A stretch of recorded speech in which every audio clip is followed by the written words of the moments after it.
हनूमदीः सिद्धिश्च मदिश्च मदिसत्तम व्यवसायश्च वीर्यञ्च सूर्ये तेजैव ध्रुवं जाम्बवान् यत्र नेता शयाताङ्गदश्च बलेश्वरः हनुमांश्चाप्यधिष्ठादानदस्य गतिरन्यता मा भूश्चिन्ता तमायुक्त सम्प्रत्यमिदविक्रम तद किल किला शब्दं शुश्रा वासन्नमम्बरे हनुमत्कर्मदृक्तानां नर्ततां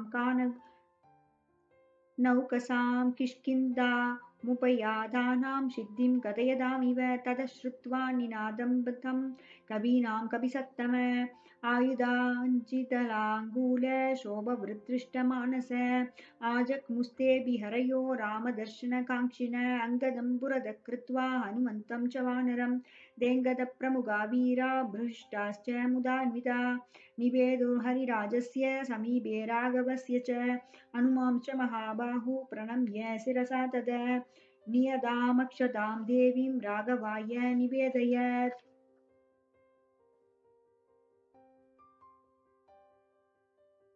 निश्चितार्थस्ततस्तस्मिन् सुग्रीवे भवनात्मजे लक्ष्मणप्रीतिमान् प्रीतं बहुमाना दैवक्षत प्रीत्या च रमामानोद राघवः परवीरः बहुमानेन महता हनुमन्तम् अवेक्षत।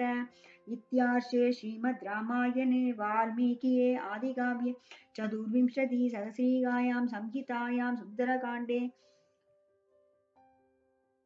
हनुमद्यागमनं नाम सदुषष्टितमः सर्गः।